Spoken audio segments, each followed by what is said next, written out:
नमस्कार दोस्तों, मुद्दे की बात में आपका स्वागत है। करीब 2 साल बाद जेल से बाहर आए समाजवादी पार्टी के वरिष्ठ नेता आजम खान लगातार सुर्खियों में हैं। उनके बयानों में महज नाराजगी या तंज नहीं, बल्कि समाजवादी पार्टी की राजनीति के लिए किसी बड़े मोड़ के इशारे भी हैं। क्या लंबी जेल काटने के बाद आजम खान को अपनी ताकत और प्रासंगिकता का एहसास करवाने की जरूरत महसूस हो रही है? क्या मौजूदा हालात में उनकी नाराजगी महज असंतोष या फिर अखिलेश यादव के लिए कोई बड़ा संदेश है? 8 अक्टूबर को होने वाली अखिलेश यादव और आजम खान की मुलाकात से पहले सभी की निगाहें अब इस सवाल पर हैं कि आखिर आजम खान का आगे का रास्ता क्या होगा, उनका अगला कदम क्या होगा। जिस तरह की बातें वो कर रहे हैं उनके मद्देनजर इसे समझने के लिए, आजम खान के बयानों को डिकोड करने के लिए हमारे साथ हैं वरिष्ठ पत्रकार और राजनीतिक विश्लेषक ज्ञानेंद्र शुक्ला। ज्ञानेंद्र लखनऊ से हमारे साथ जुड़े हैं, तो सीधा चलते हैं उनके पास। ज्ञानेंद्र, हफ्ता भर हो गया है जेल से बाहर आए आजम खान को। उनके तरह तरह के बयान जो अपने खास अंदाज में इनक्रिप्टेड भाषा में देते हैं, सीधा सीधा उन्होंने कुछ कहा नहीं। तो मैं सबसे पहले तो आपसे यही जानना चाहूंगा, आपका लंबा तजुर्बा रहा है आजम खान की राजनीति को लेकर, उनके इन बयानों पर आपकी प्रतिक्रिया क्या है? आप कैसे देख रहे हैं उनके बयानों को, या फिर आजम खान का अगला कदम उन बयानों के आधार पर आप क्या आंकते हैं? देखिए, बिल्कुल आजम खान वो शख्सियत है, उत्तर प्रदेश की राजनीति में 10 बार जो एमएलए रहा हो, राज्यसभा का सदस्य रहा हो, लोकसभा का सदस्य रहा हो, सांसद रहा हो, और 1989, 93 में, फिर 2003 से 2007 जब मुलायम सिंह यादव की सरकार आई थी उत्तर प्रदेश में, तब वो मंत्री बने थे। और लगातार उनका जो एक रसूख था वो बरकरार था। और 2012 में अखिलेश यादव की जब सरकार बनी उनके नेतृत्व में, तो आजम खान सुपर जो मुख्यमंत्री कहे जाते थे उनमें उनमें शामिल थे। मुलायम सिंह यादव, शिवपाल के बाद आजम खान का ही नाम होता था, बल्कि ये कहा जाता था कि कैबिनेट में दूसरा जो पायदान है उस दर्जे पर वही हुआ करते थे। और ये आजम खान शुरू से ही उनकी जो सियासत थी उसमें उन्होंने जो इस्टेब्लिशमेंट था, जो रामपुर का जो पूरा एक दायरा था, वहां पर जो नवाबों का पूरा एक वहां की रियासत की जो पूरी सियासत थी, उसके खिलाफ ही एक तरीके से वो मुखर उन्होंने अपना सिक्का कायम किया और लगातार वो आगे बढ़ते चले गए। और ये आजम खान ऐसे नेता थे कि जब भी नगर विकास का इनके पास दायित्व था, और मुझे याद है कि एक मुस्लिम अधिकारी थे और 2003 का मामला था कि और आजम खान ने जिस तरीके से उन्हें डांट लगाई, वो बेहोश हो गए, और बल्कि उनको पानी छिड़का गया मुंह पर और उनको मिजाज पुरसी की गई, लेकिन वो सब लोग डरे हुए थे। और आजम खान का रुतबा तो 2003 से 7 के बीच तो ऐसा था कि सही को सही और गलत को गलत भी कहने की उनके सामने किसी की हिम्मत नहीं होती थी, कोई भी आजम खान के खिलाफ नहीं बोल पाता था। तो आप देख सकते हैं कि एक ऐसा नेता जिसकी पूरी एक ना सिर्फ अपने क्षेत्र के रुहेलखंड का जो इलाका है वहां पर भी वर्चस्व रहा है, और समाजवादी पार्टी के लिए आजम खान की अहमियत इसी से समझी जा सकती है कि पहले वो जनता दल और तमाम पार्टियों से होते हुए आजम खान जब 6 अक्टूबर 1992 में समाजवादी पार्टी का गठन हुआ, तो उसके संस्थापक जो कुछ चेहरे थे उनमें आजम खान भी शामिल थे। राष्ट्रीय महासचिव का दायित्व उनके पास था।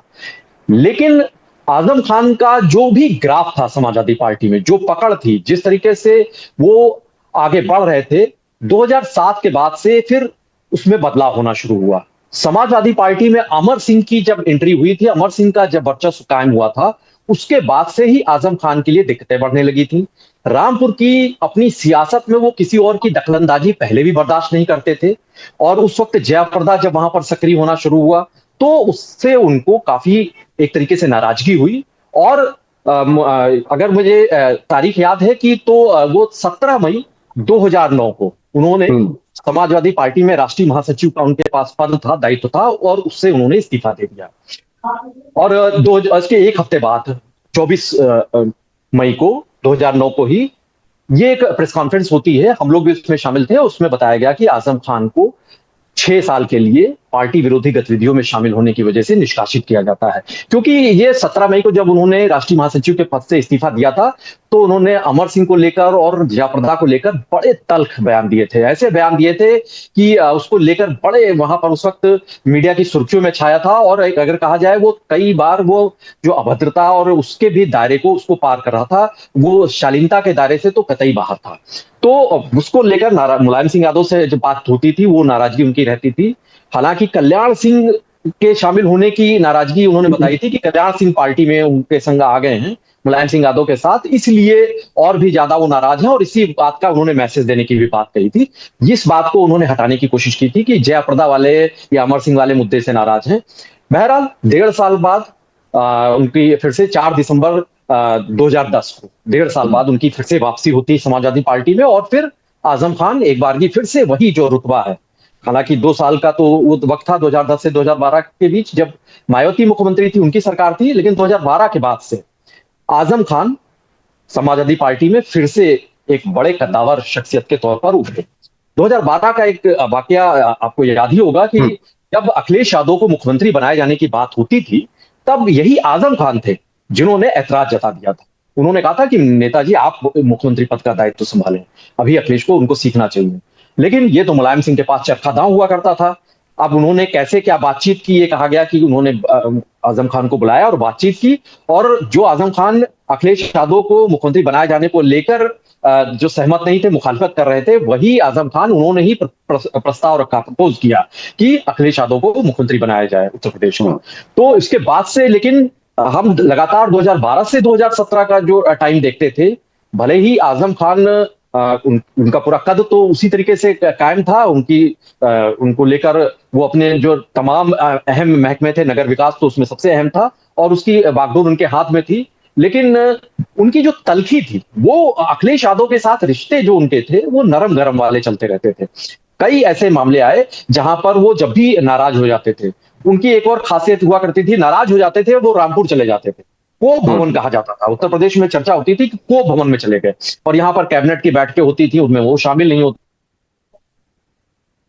होते थे। एक बार भी तो एक बैठक को लेकर खुद मुलायम सिंह यादव जी ने उन्होंने बुलाया था, उसमें भी शामिल नहीं हुए थे। तो लोग जान जाते थे कि आजम खान इस वक्त नाराज है, लखनऊ नहीं आ रहे।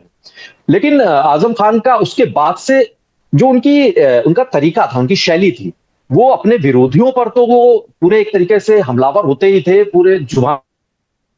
फायर ब्रांड नेता के तौर पर जाने जाते थे। वो उनकी जो तेजाबी जुबान थी, उनकी जो बयानबाजी थी, वो उन्होंने अफसरों के खिलाफ भी, वैसे तो उनके मातहत अफसर थे, वो तो खूब डांट सुनते थे, और कई सारे बड़े रोचक किस्से भी मौजूद हैं किस तरीके से कई बार तो उठक बैठक तक लगवा दी गई, ऐसे भी मामले आए और कई लोग नाराजगी उनके विभागों की हुई। और लेकिन आजम खान का तो रुतबा था, तो बातें आगे नहीं बढ़ पाती थी। खैर, उसके बाद से उन्होंने तनखैया वाला बयान आपने सुना होगा, और तमाम ऐसे मामले शुरुआत हुई। और तनखैया वाला जो बयान हुआ, एक तरीके से वो अक्रॉस पूरा ब्यूरोक्रेसी वो एक मैसेज बड़ा वैसा गया, उसको लेकर बड़ी नाराजगी हुई। लेकिन 2017 के बाद से ही आजम खान के साथ अगर कहा जाए, वहां से दिक्कतें होनी शुरू हुई। 2019 में तो फिर उसके बाद से उन पर मुकदमे की जब फहरिस्त शुरू हुई, मुकदमे लदने शुरू हुए, तो आजम खान के एक तरीके से सियासत के जो बीच का जो पराभव का उनका समय था, उसकी शुरुआत हो गई, उसकी दस्तक हो गई थी। 2019 के बाद से उनके पास एक के बाद एक मुकदमे दर्ज होने शुरू हुए। पहले तो 93 थे, अब तो 104 के करीब मुकदमे हो गए, 1 दर्जन मामलों में फैसले भी आ गए, कई मामलों में सजा याफ्ता हो गए। हालांकि जिन 1 दर्जन मामलों में फैसले आए हैं, उनमें से जिनमें सजा याफ्ता हुए, उनमें उन्हें जमानत मिल गई है। लेकिन अभी भी कई सारे मामले अभी भी लंबित हैं, अभी भी सुनवाई हो रही है। पहली बार 27 महीने के लिए जेल गए थे आजम खान, और उसके बाद से फिर 17 महीने के लिए बाहर रहे थे, फिर 23 महीने के लिए उनको फिर सजा हुई, फिर 23 महीने के लिए जेल में चले गए। लेकिन ये जो जेल में जाना, जेल से बाहर आना और फिर जेल में रहकर फिर वापस आना, ये सारा जो पूरा एक घटनाक्रम हुआ, इस घटनाक्रम में एक खास बात ये थी कि जब पहली बार वो जेल गए थे, उस वक्त से ही उनकी तलखी सामने आने लगी थी। जब 27 महीने वो जेल रहे थे, उनके परिवार में उनकी पत्नी तज़ीन फातिमा को, उनके बेटे अब्दुल्ला आजम को, उनको सजा हो गई थी। और तब भी उनकी जो नाराजगी थी वो दिखने लगी थी, वो नाराजगी के भाव आते थे, उनके परिवार की नाराजगी के भाव आते थे सामने। शिवपाल सिंह यादव उनसे मिलने जाते थे, लेकिन तब पहले शिवपाल सिंह यादव अलग अपनी पार्टी बना चुके थे, वो अलग राह पर थे, समाजवादी पार्टी से अलग हटकर। फिर जब शिवपाल सिंह यादव वापस समाजवादी पार्टी में आ गए, तब भी वो मिलने का सिलसिला उन्हीं की तरफ से जारी रहता था। अखिलेश यादव एक बार ही मिलने गए थे। और 2024 का जो चुनाव था, उस चुनाव में भी खासियत यही थी कि आजम खान से जो अखिलेश यादव की मुलाकात हुई, उसकी बड़ी चर्चा हुई थी। और आजम खान ने यह प्रस्ताव दिया था, ये कहा था कि वो रामपुर की सीट से अखिलेश यादव चुनाव लड़े, क्योंकि रामपुर में 2022 के चुनाव में जो विधानसभा का चुनाव हुआ था, 5 में से 3 सीटें समाजवादी पार्टी के पास थी, लेकिन बाद में रामपुर की सदर की सीट और स्वार की जो सीट थी, स्वार वाली अब्दुल्ला आजम के बेटे के पास, ये सीटें जीत ली थी उपचुनाव में भारतीय जनता पार्टी ने। रामपुर में भी घनश्याम लोधी जो उनके शिष्य थे, जिन्हें बसपा से आजम खान लेकर आए थे, उन्होंने ही एक तरीके से उपचुनाव में उन्हें हरा, उनसे सीट छीन ली थी, वहां पर जीत भाजपा के खाते में दर्ज कर दी थी। तो ये जो नाराजगी थी, अपनी सीटें वहां पर, अपनी जो तमाम जो उनके हाथ में, जहां पर कहा जाता था कि उनकी मर्जी के बिना पत्ता नहीं हिलता है, और वहीं आजम खान के लिए वहां पर उनकी सीटों पर भारतीय जनता पार्टी का कब्जा हो गया। लेकिन मुलायम सिंह यादव के साथ जब वो नाराजगी होती थी, तब तस्वीर दूसरी होती थी। अखिलेश यादव के साथ नाराजगी हुई, तब शायद मुलायम सिंह यादव तो कहा जाता था कि आजम खान को अंततः वो मना ही लेते थे। और हमने 2010, जैसे मैंने बताया, 4 दिसंबर 2010 को जब उनकी वापसी हुई थी, तो मंच पर एक बड़ा भावुक दृश्य दिखाई दिया था, रोते हुए मुलायम सिंह यादव का भी, उनका भी गला रुंधा हुआ था, और आजम खान भरे गले से आंसुओं के साथ अपनी बात कह रहे थे। लेकिन अखिलेश यादव के साथ जब ये पूरा जब वाकया हुआ, तो ये कहा गया कि अखिलेश यादव तो चुनाव नहीं लड़े, लेकिन उनकी जो मर्जी थी, जिनको वो चाहते थे कि उनको टिकट दिया जाए, वो टिकट उन्हें नहीं मिला। और मुहिबुल्ला नदवी, जिनसे वो कहा तो यही जाता है कि वो सख्त परहेज करते थे, नाराजगी उनकी रही थी, बावजूद इसके उन्हें टिकट दिया गया और वो जीत गए। हालांकि मुरादाबाद में एसटी हसन को हटाकर रुचि वीरा को उनकी पसंदीदा उनकी नेता रही है, तो उनको जरूर अखिलेश यादव ने उन्हें तरजीह दी, उन्हें वहां पर टिकट दिया, वो चुनाव लड़ाया। तो ये अखिलेश यादव के साथ आजम खान का जो रिश्ता है, वो ऐसे तो चाचा भतीजे वाला है, लेकिन उस चाचा भतीजे वाले रिश्ते में जो मुलायम सिंह यादव में बार बार पैचअप आसानी से हो जाता था, यहां पर तलखी दोनों तरफ से रही। और आजम खान ऐसे नेता के तौर पर जाने जाते रहे हैं जो अपनी बात को हमेशा बड़े तंज के साथ और लच्छेदार बातों के साथ करते रहते। सॉरी। तो आजम खान जब ये अपनी जो पीड़ा है अभी भी, वो उसका जो इजहार कर रहे हैं, क्योंकि उनके पहले, उनके आपको याद होगा, तजीन फातिमा ने उन्होंने कहा था कि हमें अल्लाह के अलावा भरोसा, अल्लाह के अलावा भरोसा। और आजम खान ने भी उसके बाद से कहा कि भाई मैं तो अपनी पत्नी का, मतलब मुझे तो वही याद, और मैं तो भूल गया हूं, और मेरा तो घर मतलब गली में है, और वहां पर कोई बड़ा आदमी आता है। जब ये कहा गया था, सवाल पूछा गया था कि अखिलेश यादव से मिलने आने वाले हैं, उन्होंने कहा गली में रहता हूँ, बरसात में पानी भर जाता है। तो आप देखिए कि वो तंज उनके, वो भी वाली जो उनकी शैली है, वो फिर से वो ऐसी कायम होती दिखाई दे रही है। और अब इस बार का जो उनका तंज है, उससे पहले उनके तंज में जो एक तरीके से वो व्यंग भी होता था, और सामने वाले पर एक दबाव बनाने की एक तरीका दिखाई देता था। अभी उसमें थोड़ी सी पीड़ा भी झलक रही है, उसमें क्षोभ भी दिखाई दे रहा है। और उसमें ये ऐसा, क्योंकि अब वो वक्त आने लगा है जहां पर मायावती,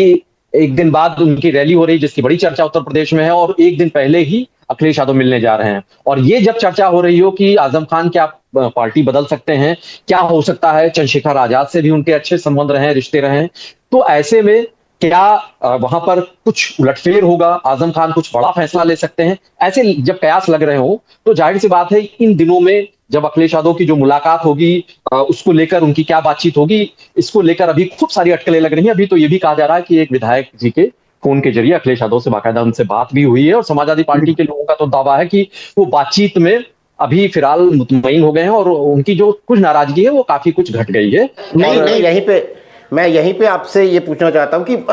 भले आप ये देखिए कि वो जब से जेल से बाहर आए हैं, उनसे जब भी अखिलेश यादव की मुलाकात के बारे में पूछा गया 8 तारीख की, तो वो सब बातें तो वो कहते हैं, बड़ा आदमी आएगा, मैं तो छोटा आदमी हूं, गली में रहता हूं। लेकिन वो ये भी लगातार कह रहे हैं कि उनसे सवाल होता है कि अखिलेश यादव 8 तारीख को आपसे मिलने आ रहे हैं, वो उनका जवाब होता है, हाँ, अखबारात के जरिए मुझे इत्तला है, अखबारात के जरिए मुझे इत्तला है। तो मतलब ये बात तो वो ऑन रिकॉर्ड कह रहे हैं कि समाजवादी पार्टी की तरफ से या खुद अखिलेश यादव की तरफ से उन्हें कोई सीधा फोन नहीं किया गया है। मैं तो इससे आगे की बात कह रहा हूं। ऐसे में तो 8 तारीख को आजम खान को कोई काम भी पड़ सकता है, दोबारा दिल्ली भी आना पड़ सकता है। मैं कुल मिला के कह रहा हूं कि उन्होंने इस मुलाकात को लेके भी, हम लोग इस मुलाकात को लेकर बहुत मुतमईन है कि ये मुलाकात होने जा रही है, लेकिन आजम खान की तरफ से इस मुलाकात को लेकर कोई ठप्पा तो लगा नहीं है।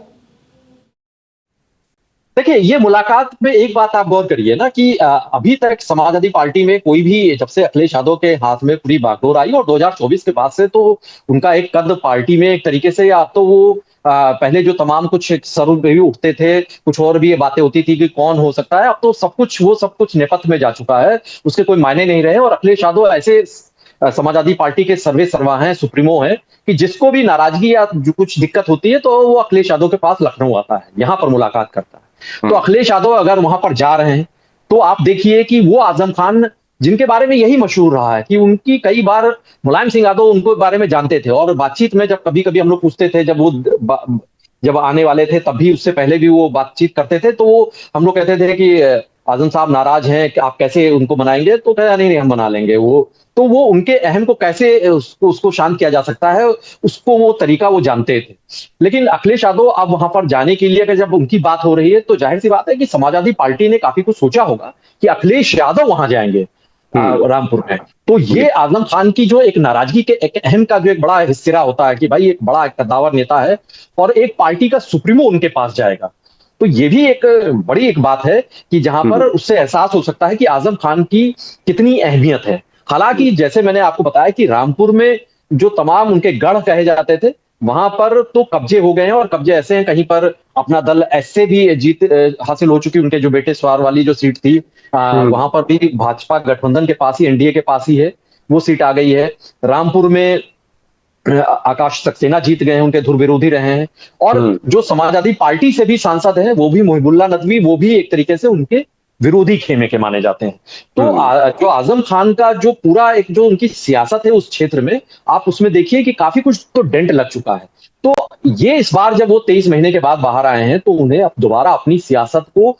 तो फिर से उसको वापस उसको हासिल करना है उस जमीन को, लेकिन उसके साथ ही उन्हें अपना कद का एहसास भी कराना है। उन्हें ये बताना भी है कि वो आजम खान आज भी वही हैं जो पिछले कई दशकों से वो पूरे फायर ब्रांड नेता के तौर पर जाने जाते थे। और समाजवादी पार्टी में तो कहा जाता था कि आजम खान के बिना तो बहुत कुछ हो ही नहीं सकता है, और एक बड़े मुस्लिम चेहरे के तौर पर थे। और आप याद करिए कि जब आजम खान को खुद अखिलेश यादव की सरकार में भी कई मुस्लिम नेताओं को तरजीह जरूर दी गई, बाद में भी ऐसा तरजीह दी जाती रही, लेकिन आजम खान के बराबर का कोई स्पेस को कोई भर नहीं पाया। वो जो एक जगह थी वो अभी भी आजम खान के पास ही एक कायम रही है। तो ऐसे में ये आजम खान के खेमे के तमाम लोगों का एक दर्द जरूर रहा है कि समाजवादी पार्टी जिस मुखर तरीके से उनकी गिरफ्तारी का, उन पर जितने मुकदमे दर्ज हुए उसका विरोध कर सकती थी, वो विरोध होता नजर नहीं आया। क्योंकि और सारे मुद्दों में तो कई बार तो ऐसे हुए कि अखिलेश यादव खुद चले जाते थे, पुलिस मुख्यालय तक पहुंच गए हैं अपने किसी साथी के खिलाफ अगर मुकदमा दर्ज हो उनकी पार्टी के किसी कार्यकर्ता पर।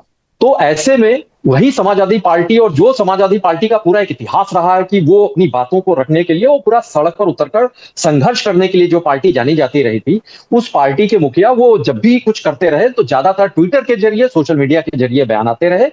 उनके जो प्रेस कॉन्फ्रेंस होती है रेगुलर, उसमें वो बातचीत करते रहे। लेकिन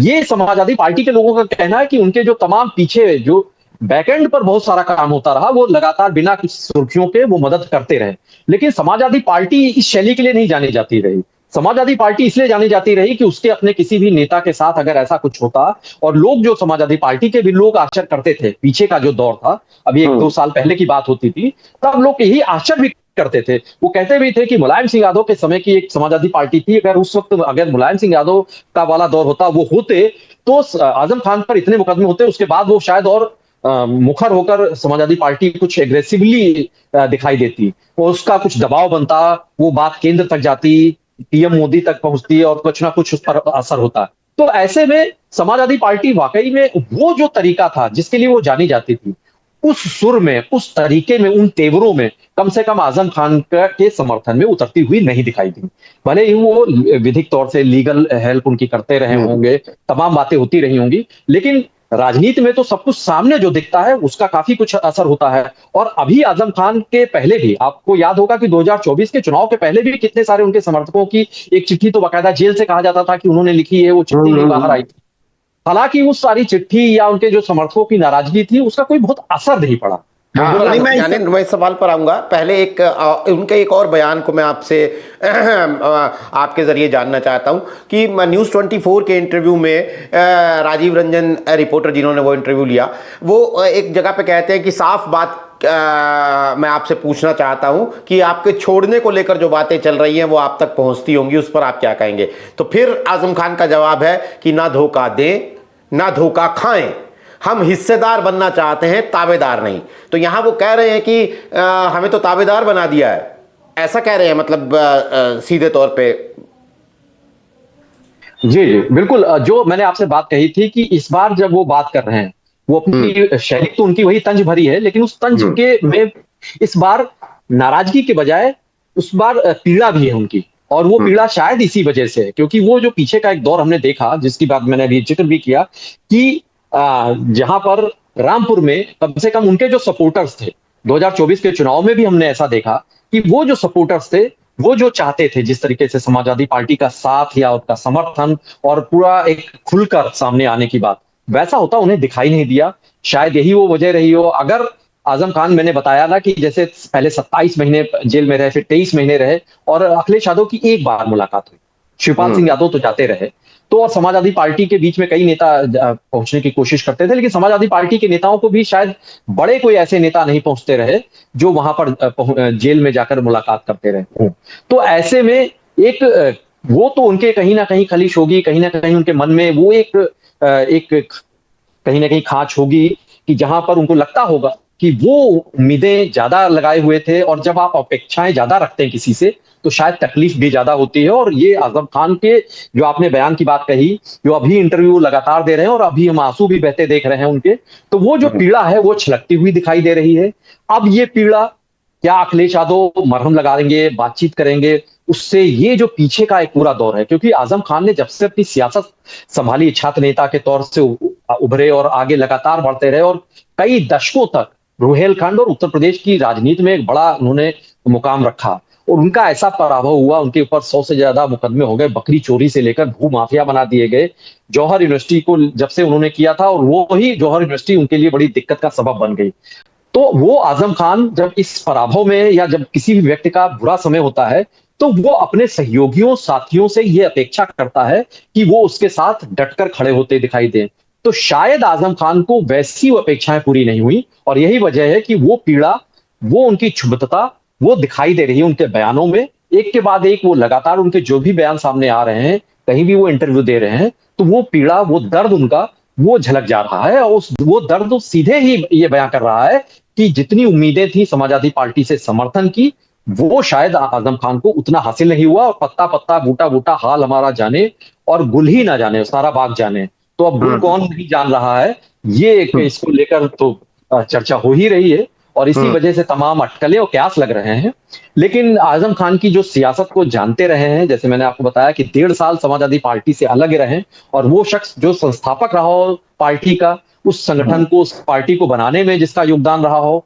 आगे बढ़ाने में योगदान रहा हो, मुस्लिम समाज को जोड़ने में वो चेहरे के तौर पर काम आता हो, वो शख्स 1.5 साल पार्टी के बाहर रहा हो, और अगर उन्हें अलग कोई सियासत करनी होती तो उस वक्त तो बड़ा आराम था। उस वक्त तो बड़ी अगर वो बसपा में चले गए होते तो बसपा के तो शासन ही हुआ करता था, तो शायद और ज्यादा सहूलियत होती। हालांकि उनकी तलखी काफी थे, वो बयानबाजी जो करते थे, वो बयान में तो वो अम्बेडकर की मूर्तियों को लेकर और तमाम ऐसी भी बयान देते थे जिनको लेकर बसपा के लोग, तो उस वक्त मायावती तो बड़ी नाराज रहती थी।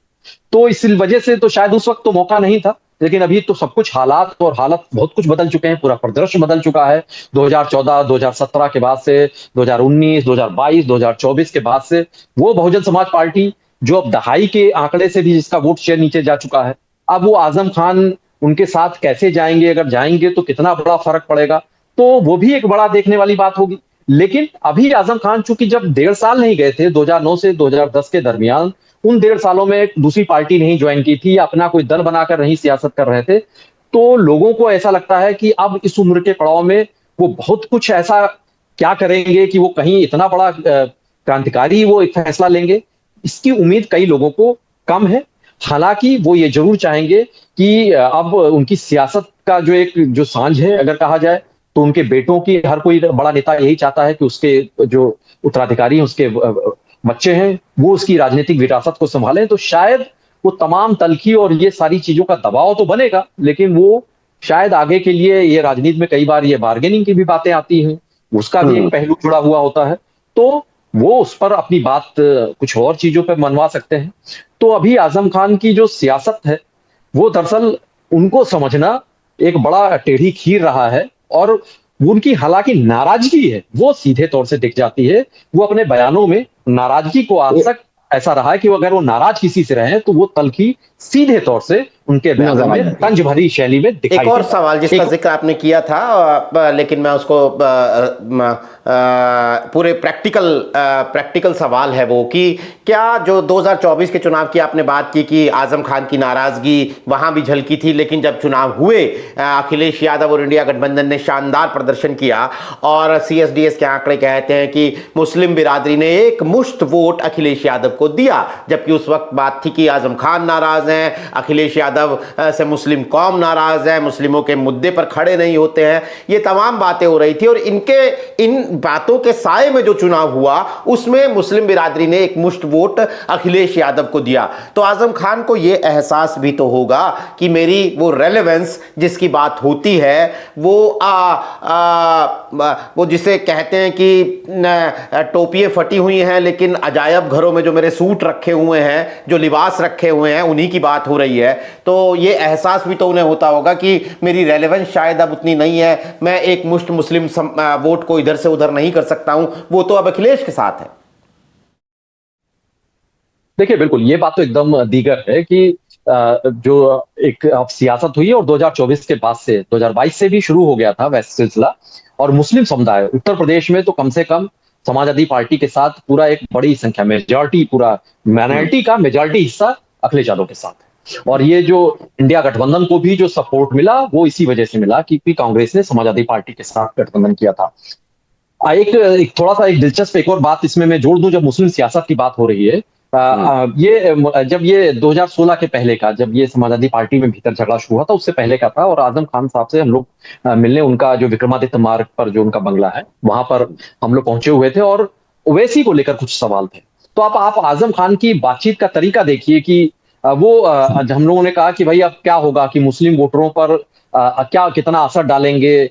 और ये तो ओवैसी का कितना असर आप देख पा रहे हैं, कैसे क्या होगा। तो बड़ा हंसते हुए, हम 2-3 कुछ चैनल के लोग हुआ करते थे, पत्रकार थे, और बातचीत जब हुई तो हालांकि कैमरे पर तो बोलने से उन्होंने पहले मना किया था, लेकिन जब बातचीत ऐसे हम लोगों से कर रहे थे तो हम सबके सामने उन्होंने ऐसे जो अपनी मजाकिया वही तंज वाली शैली में उन्होंने कहा किसकी बात आप करते हैं, तो उन्होंने फिर दोहराया कि नहीं ओवैसी साहब जो है कहाँ, तो कौन, ये जैसे वो बोलते हैं ना, कौन सा,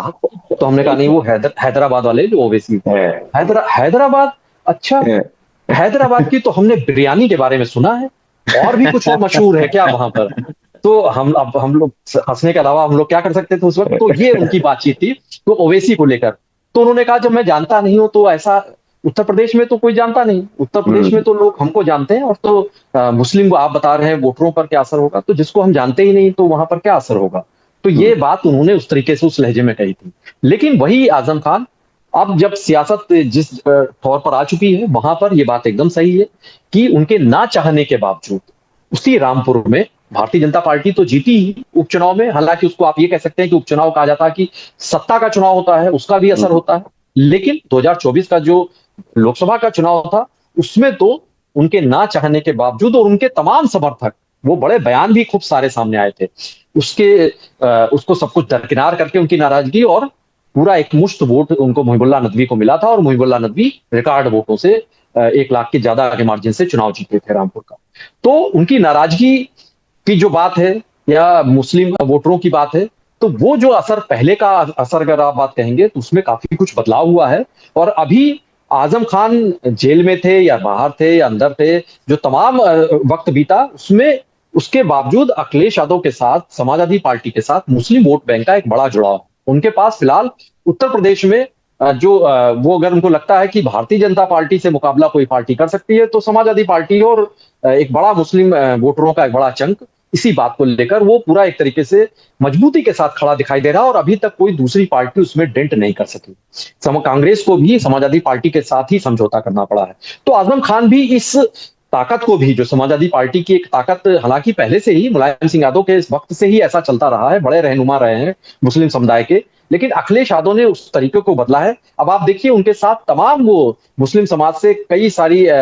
इकरा हसन से लेकर कई सारे ऐसे चेहरे हैं मुस्लिम समाज के जिनको युवा कहा जा सकता है, और वो युवा चेहरे वो इस वक्त अखिलेश यादव के साथ खड़े दिखाई देते हैं। तो एक बदलाव तो हुआ है, और ये शायद आजम खान भी भांप रहे होंगे अब वो कैसे आगे बढ़ेंगे, क्योंकि जो आकलन करने वाले कई लोग हैं वो कहते हैं कि भाई आजम खान का अभी भी रुहेलखंड इलाके में एक असर है, मुस्लिम समाज में असर है, और अगर चंद्रशेखर रावण के साथ जुड़ते हैं, चंद्रशेखर से जुड़ने के बाद दलित मुस्लिम एक कॉम्बिनेशन के तौर पर लोग देख रहे हैं, मायावती के संग जाते हैं तो वहां पर भी यही कॉम्बिनेशन देख रहे हैं। लेकिन उसके साथ साथ आजम खान तमाम परिस्थितियों से भी वाकिफ हैं, और उन्हें पता है कि आने वाले समय के हिसाब से